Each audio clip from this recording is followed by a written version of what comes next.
Good day, ladies and gentlemen, and welcome to Speed Gig. Today we're here with the one and only Billy Cobham. Thank you for your time. First things first, how are you? I'm fine, getting older, but okay. And how do you like Innsbruck so far? Fantastic, it has grown. Last time I was here, I didn't have a chance to see things that have developed. I think it was in Innsbruck maybe a couple of years ago. Okay. Same place. Normally we come for a concert and I don't get a chance, but today I went walking around and because I'm making kind of a photo presentation of my experiences on this particular tour. Okay. So I actually read about you making photographs. Yeah, How's that sure. going for you? You have been doing that for a while, haven't you? yeah, since 1965, 4, somewhere in there. Have you ever published something, or are Not very much. Normally it's for me. Haven't had time to do it. Just keep archiving stuff, So I got a lot of stuff no one's ever seen. Like Michael Jackson, who was a painter, and very few people has ever seen his paintings. He only did it just to be away from everyone. But for me, this is more of a reflection. When I take pictures, it's generally the reflection of the experiences that I have mostly on the road performing. So I've been on the road performing since about 64, 65, including the Army, and also I have a lot of material. Okay. Bill, you have been a drummer for almost all your life, Mm-hmm. and so much has changed in the business. Mm. What I would like to know is, what are the major changes in music? From my perspective, I see the percussionist or the drummer playing a more melodic instrument in Western music, percussion-wise, especially trap drum sets. Where the drummer was relegated to not just background visually, but background in terms of pure support.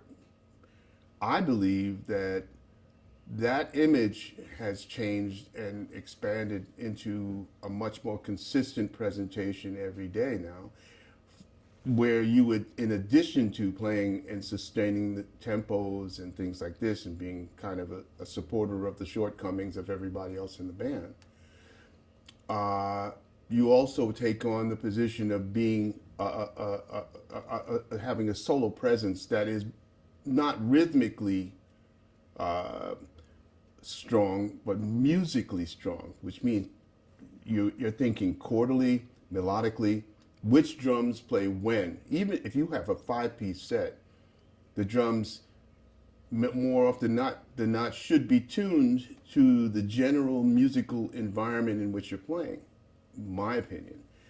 Thus, I have more than 5 pieces so that I can incorporate different patterns and different tones in real time when I'm playing. Okay. Drummers didn't do that before. So a lot of stuff has happened in the last century, but what's even more important, what stayed the same?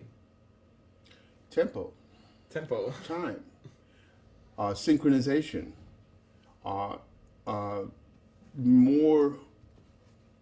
All great or good players listen to their colleagues, whether they play drums or piccolo. When they are performing, they are listening and they're being influenced and are influencing their colleagues in the band. So that's never changed. Which of your colleagues inspire or motivate you? The whole band, and I'm only motivated to the extent of the weakest person in the band. So if I can get something from the weakest link in the band, everybody else is topping on the cake. And therefore, I, in turn, support that particular element as well as the other ones who are stronger. So that then, in turn, sort of loops itself into the performance phase of a band that's very strong. And no one in the band becomes a standout, because without any individual in the band phase changes. What is it like being the central or the center of a band as a drummer? So what is the communication like? What does band practice look like with a band around a drummer?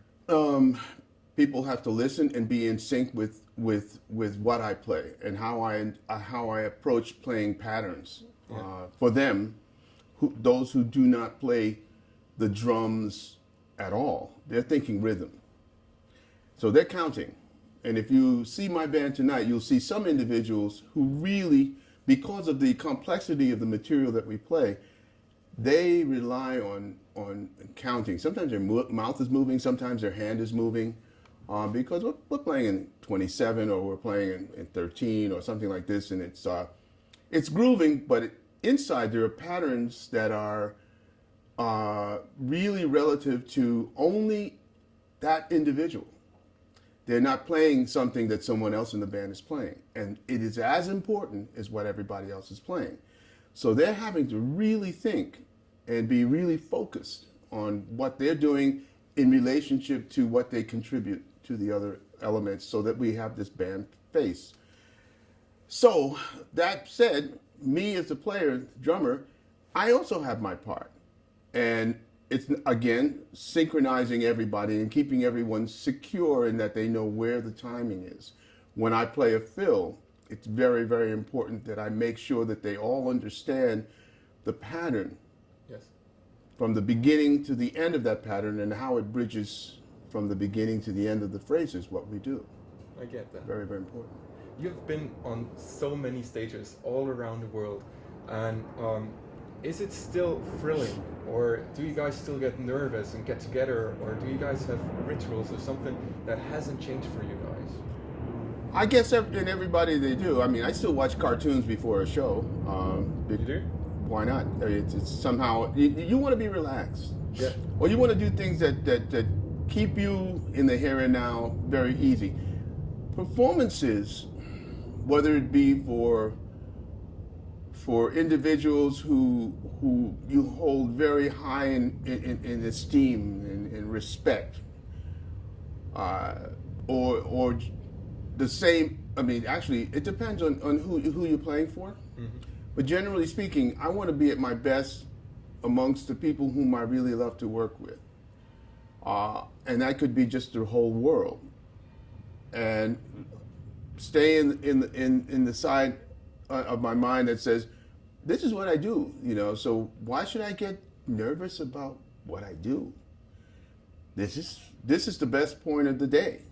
So I come to present my best personality for the show, which is exactly who I am at that time. And to stay as consistent with that as possible. Not to play better than anyone. Mm-hmm. When you get nervous, you're trying to play the best you can. You're trying to be something other than really who you really are. And that personality, who you really are, is actually that's who you want to play all the time. You don't want to play better, faster, stronger, louder. You don't want to do that. What you want to do is play musically. Okay?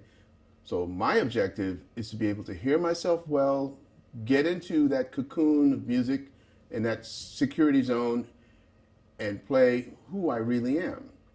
If I can do that, the world is forgotten outside of the music that I'm playing.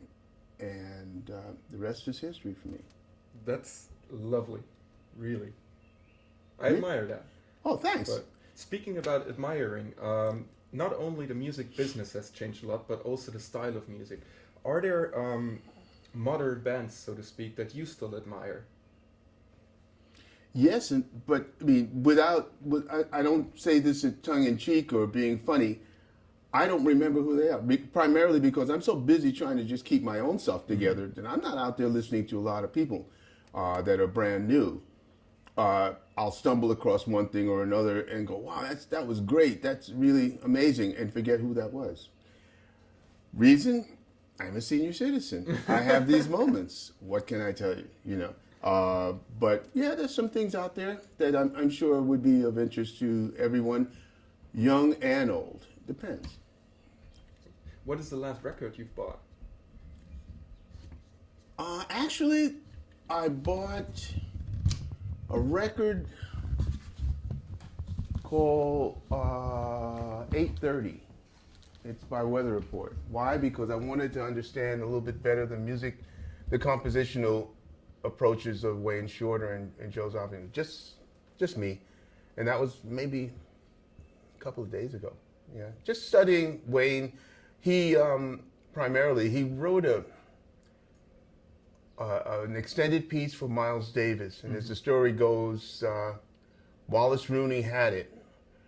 Miles commissioned Wayne to write this piece when he re-entered the performance environment 5 years after he had taken a retirement for a while.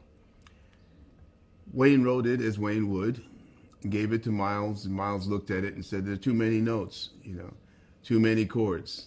Yeah, I'm not going to play this," and he never did. Then Wayne gave it to Wallace, and Wallace ended up performing it at the Detroit Jazz Festival, and it sounds well. It's Wayne, It's not that it doesn't sound good. Of course, it sounds good. It's the approach of Wayne Shorter is just what. I don't think anything could sound ever bad. It's always very inventive, always very, very interesting writing, and something that I like to study, like I would study Stravinsky or Prokofiev or somebody like this. I get that. Is there anything you really miss? Like, speaking of music, speaking of being on stage, speaking of maybe old clubs, old venues, is there anything that you really miss? Well, there was a club called the Half Note in New York. This was back in the day when many of the musicians in New York really left New York only when they really had to, because you could play a club in New York. It's common to play a club for 6 weeks. In say on Vesey Street, it's the Half Note. And then you'd go, and then after that was done, by the time that was done, somebody on the other side of town at the 5 spot would be in touch, and you'd play another 4 weeks there. That was only 2 miles down the road on the other side of Manhattan. And then after that was done, you'd go up to the Hickory House, or it's the Red Parrot, or something like this, and you just end up playing New York. And yeah, you might go to LA once every 2 or 3 years. Those days are long gone, but I miss them.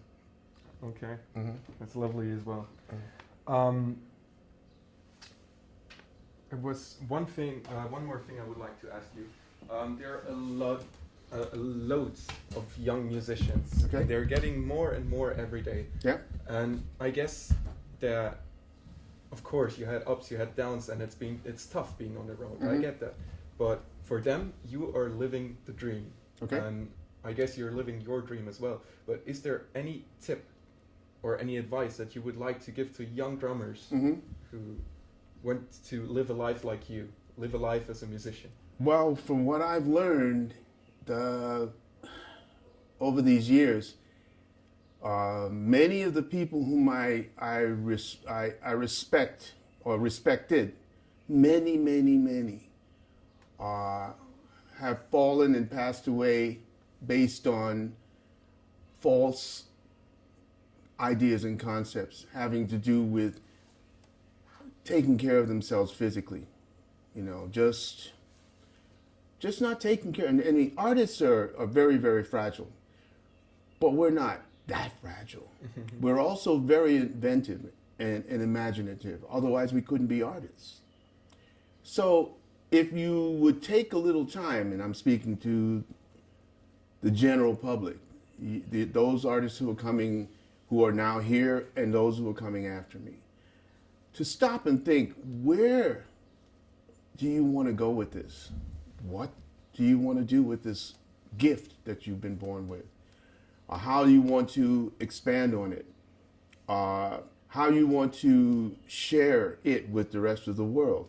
Not just to people, whom you want to show how much better you are than them. You don't want to walk in and just play the best that you can be, but you want to dominate. If you do that, that's sport. Yes. Okay? And people in sports have a very, very short lifespan. I mean, they're never as good as they were. Some people stand out, a Thomas Booster or somebody like that, but eventually everybody gets old. But then you have some artists like the late Clark Terry. He died in his 90s, okay? Hank Jones died in his 90s. Snooky Young died in his 90s, trumpet player. That's just three, okay? We have right now the walking legend, leprechaun of a giant named Roy Haynes. He's a drummer. He's 90. He just played the Tonight Show. Seriously. The oldest guy in his band after him was 25. Okay? There's something in that. Roy took care of himself physically and mentally. Yes. Okay? I think that one of the reasons why many of the musicians who have had gifts, like, I mean, yes, they may have had issues aside from psychologically, whatever. But if you can take a good look inside and sort out whatever demons you have, if you have any at all, and also not be so naive as to have somebody who proclaims to be an accountant or a manager or an agent or what have you, give you a pretty sad deal. Because music is about business. What we do is business. I mean, it has another side. If we don't have a mentor or someone who is sponsoring us, which many of the great musicians had, Beethoven, Brahms, all these guys, Mozart had, all these guys had sponsors, paid the bills while they kept their heads into this magical world and were creative. We are generally not like that now. So keep this in mind. You have to be your own sponsor, which means you have to think what you're going to do. How am I going to get from point to point? What do I need to do? What is it? How can I be unique in what I do and be a strong contributor? My personality has to be strong. I have to think about who I am and where I am and what I'm doing, how I can reinvent myself every day.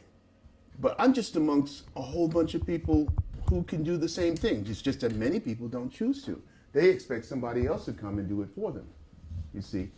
That said, you end up in trouble, okay? So I would highly recommend that any young player study, get the math together. All that other stuff works because it all ties into what you do when you play. It's not stupid stuff. And you need to do that as well as know how to play your instrument. Or I shouldn't even say know how to play your instrument. Of course you have to know how to play your instrument, but you've got to be able to sell yourself doing what you do with the instrument, whether it be a voice or a drum or whatever. That's what it's all about. I see. Actually, one more thing.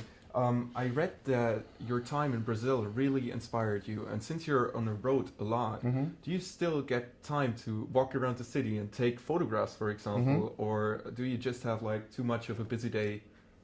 Check Facebook/Billy Cobham, and you'll see all of my experiences in Pernambuco, because I shot a lot of stuff. I didn't realize that baobab trees, which are normally indigenous to Africa, Central Africa, and Kenya, they have 80 of them in northern Brazil that were brought over by African slaves. And so here I am standing in front of one because I was to me, it's called, I've been told it's a learning tree. It's a tree of negotiations. It's in a community. You can have a baobab tree round that would not fit into this room. Yes. In the trunk. And that's where every decision is made in the community. That's saying a lot, man. From thousands of years. And I saw one that was only 400 years old. And it took about 10, 15 people to put their hands around it. And it's very mystical. That's just one thing. Just working with musicians in different regions tends to expand the base of any individual from anywhere. It doesn't matter if you come from the mountains of Austria. If you travel, something is going to rub off no matter what. You cannot, because you have this experience and you come back home and you play it through your instrument. That's who you are. You know what I would love to do? I would love to have you sit in a leather chair having a glass of whiskey next to a fireplace Mm-hmm. and have like 20 drummers sit on the floor and listen to your stories all day long. Yeah, the problem is only the whiskey. I don't like that stuff. Okay. Bill, thank you so much for having here. It was a great honor and a great pleasure. Okay. And I'm looking forward to your gig. Okay, thank you. Thank you so very much. Sure. Mustn't.